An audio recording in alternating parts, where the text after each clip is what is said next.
Hi, and welcome to the Barn, live from the Barn Studios. You got the Mox here, and I'm joined online right now. Some of us halfway across the world on vacation, but we got director Joe Barber and actor Jim Storm with us today. How are we, fellas? Good, good, good. And Wonderful. thank you for having us. Yeah, we're excited. Your publicist actually sent us an advanced screener of the new film, Prisoner Trump, The Dawn of Cell Block C.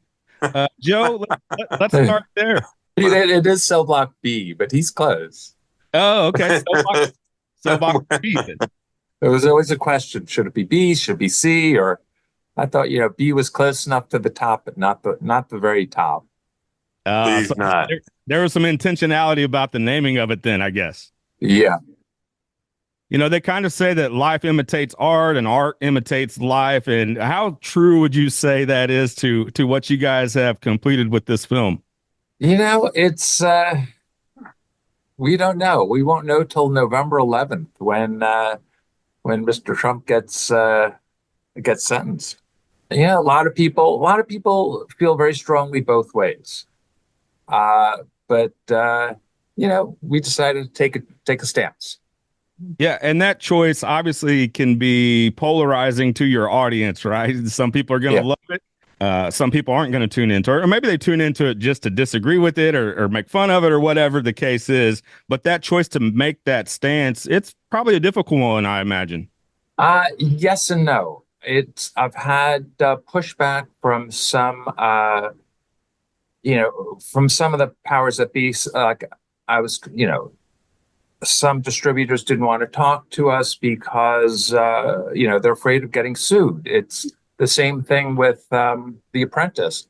They were announced, and all of a sudden, Donald Trump threatens to sue, and so we've had people who are worried about Mr. Trump and his supporters. They are, they're afraid of losing business, or they're afraid of getting physically attacked.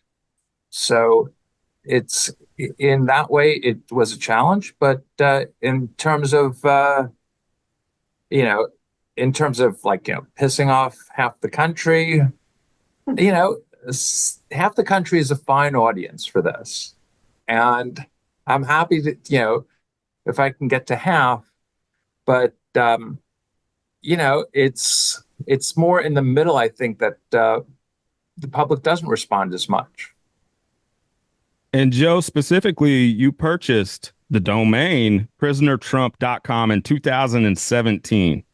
Right after he took office. Yeah, so you were either planning this or planning something for quite a while now, and here we are, on the cusp of a political election, right?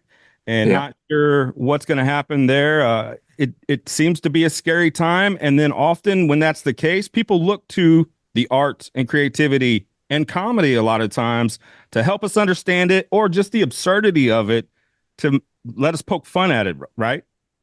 Yeah.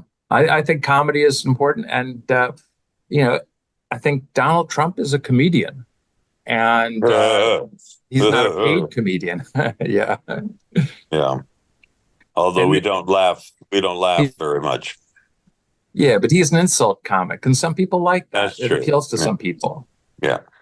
and then Jim, you playing of somebody who's probably the most famous person in the world, and a lot of people do Trump, on the Saturday Night Lives.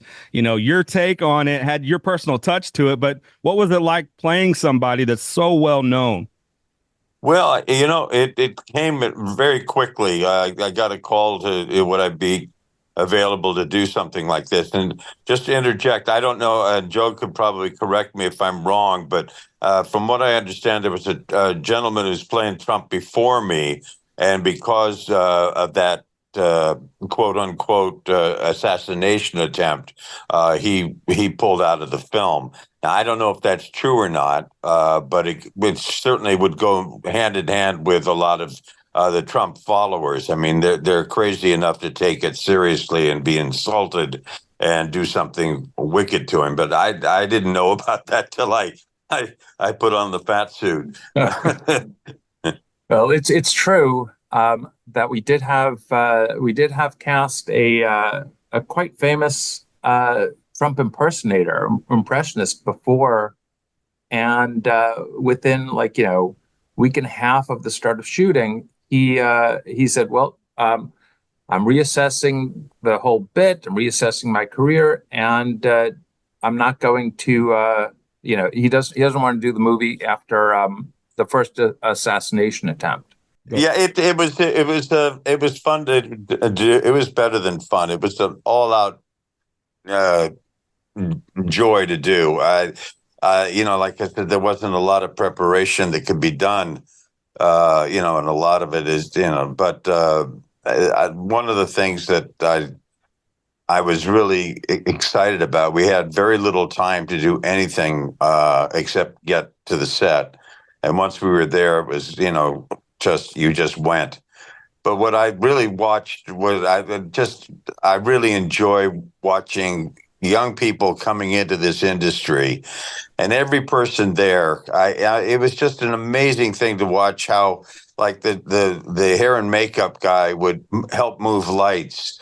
And people would pick up and move things around to help other people. The DP, it was sensational, and all under the guise of what Joe does as a producer, and then Billy Butler, who I think should be labeled just brilliant for what he's done and how he handled it and how he shaped this whole image, and it was an incredible experience, and we had virtually no time to put this out or to work on it. But everybody, I mean, everybody was just there to do whatever they could, and it's nice to see, because then you're thinking, in the future, this film industry is going to keep going, because there are young. I mean, this isn't the first time it's happened to me, where young people have stepped up. I mean, they just love what they do. They love the art of filmmaking, and it's encouraging. You'll see them in my 5 year, 10 years from now, and there'll be names creating some beautiful piece. So it was a wonderful thing to watch. Yeah, and Jim just nailed it. He was a great Trump. He, his delivery, his looks, I think he just nailed it and did a terrific job. And under really challenging circumstances. It was some of the hottest days in LA.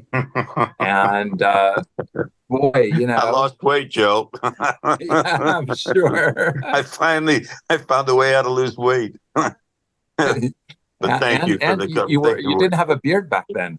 No, this is for something else that's coming up. So I'm working on that.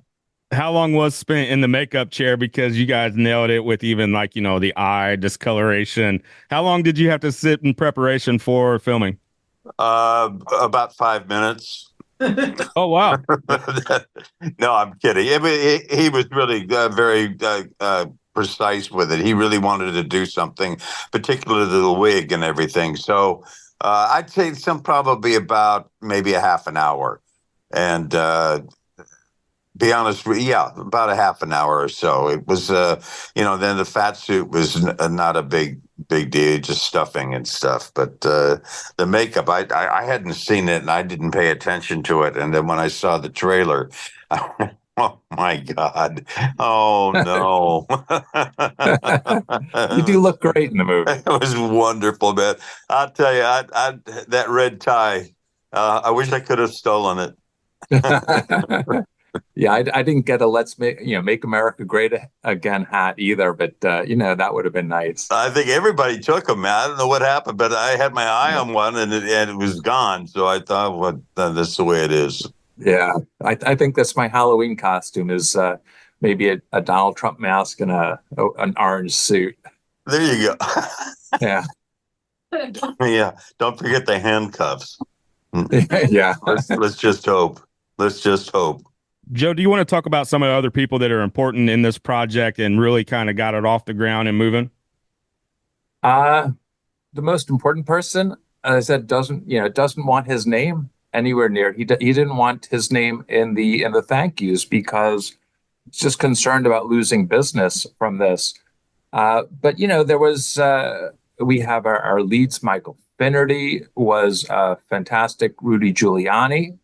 And he had the little uh, Yeah, the little dye dripping down his face. yeah. And we had and he did a great job. He's a Oh, he was fabulous wonderful, character man. actor. He was great. And we had see Tyler was played by Howard McNair. Howard McNair absolutely killed it. And we have a character, Larian Krantsev, the Russian. That's Alex Viadov. They were all great in terms of making it, but also, the biggest thanks is to Jarrett First, who's our other producer, and just made everything come together. How do you, because of the sensitive nature of some of this stuff, and actually time sensitive as well, right? Yes. Because in a few years from now, this you look back on this and it might be, oh my gosh, right? But Yeah. how do you approach the balance of the over the top comedic value that people can take away from it with the more biting sort of social and political commentary throughout the film? Well, hopefully it's got legs, as they say. It's you know, I think it could be, the way it came out, I think it could be a cult classic in the years to come. It's very important now, and I think there's a lot of interest right now. But the social commentary is for the future. It's and it's like, you could see it as an indictment of Donald Trump and what he was. Or you could just take it, as like these really self-important people trying to move into a prison. But yeah, it's for there was a lot, there was a lot of it, and it was a joy helping the story come together and to see it. How in tune do you stay with politics? I mean, there was a point where it just got too much for me. And I know maybe, our American duty or our civil duty is to be aware of these things, right? Because they impact us as people and our communities and our family and everything else. But it's just you don't know who to trust anymore. I get the sense. And because of that, I sort of checked out at some point and don't follow it as much as I used to. It's very tough. It's very stressful. And I think overload is, it's a real fear. And it's at this time that I think that, the people who are going to vote for Harris are very anxious. And so I think it's now coming down to turnout. People have to show up at the polls. They have to mail in their absentee ballots. Even though it's tough, make it easy. Make a plan to vote. Say I'm going to fill out my ballot tonight. I'm going to put it in the mail in the morning. It could be as simple as that. But it's we're all stressed. We're all on the edge of our seats. I'll tell And you, just to interject something, Joe, we in the United States are not the only ones that are stressed. Being in Europe, I cannot tell you how many people we've run into who are really panicked. And they can't believe something like this could happen to America. But their eyes are on it. They're very, very concerned, especially what would happen if this man gets the power to put an end to the Ukraine war. So it's big. This is real big. Jim, it's a crucial election. It's fascism against free democracy. Yep, it certainly is. Jim, for you, was there ever any kind of question of like risk management? Because you've had this amazing career for decades, and this again can be pretty polarizing. Maybe you miss out on some future opportunities because of this, or was the passion to do it? Does that supersede everything else? That's thank you for the question. I don't care. This was such an important thing to do and make, and I'm such. I have been since I was a young actor in New York against this man and his family, and maybe I'm sure I'll be losing jobs from it and but I think it's important to have it said.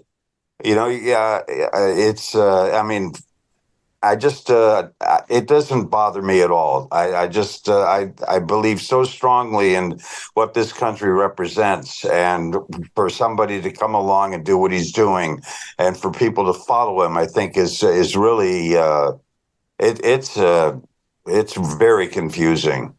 But yeah, to answer the question, I was tickled to play the part. I was just thought this is going to be a lot of fun, and the story behind it was the cupcakes, and oh man, it was great. It was just wonderful.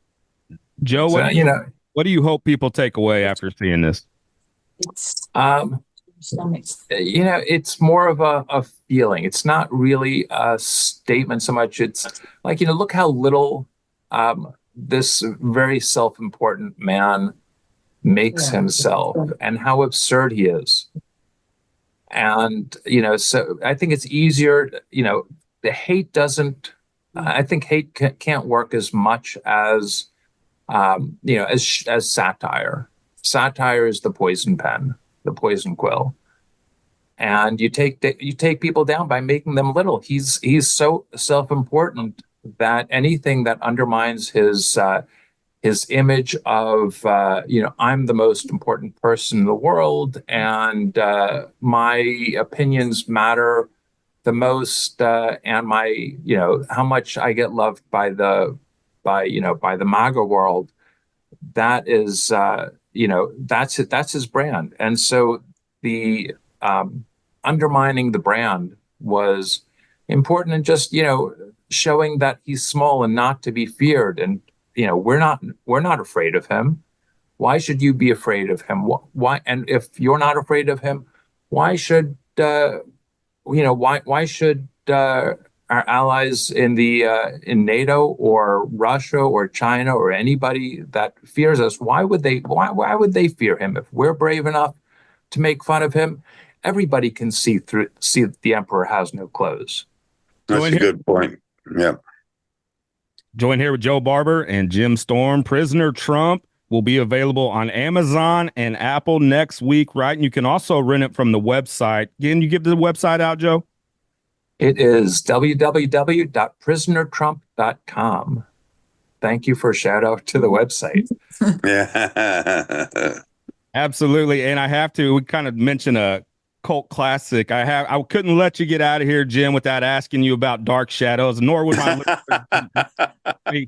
obviously cult classic from the 60s. What do you remember about that time? I remember pretty much everything. It was a great program run by great people, and the cast, and I don't say it to be Pollyannish. I mean, it was really incredible. We had worked in a studio the size of a postage stamp, and it was just really fun. And what's really a joy is that we still communicate with each other, the people that are still with us, and it's just wonderful. They come over to the house for dinner. We go over theirs, and it's a great company.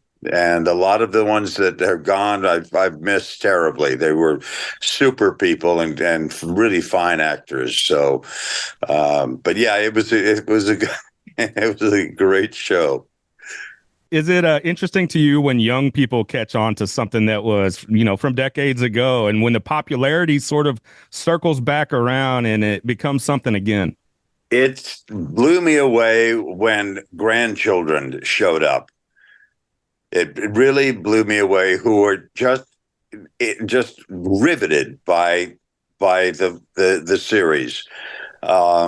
It's gone on now. It's been off the air for 50 years, and there's still gatherings, and people are still, whatever is available, they'll watch it. The fan level is just outstanding, incredible. This is the Barn Podcast, live from the Barn Studios with director Joe Barber and actor Jim Smith. Prisoner Trump, the dawn of cell block. Jim Storm. Yes, Jim Storm. What did I say? Smith. Jim, It's a simple name.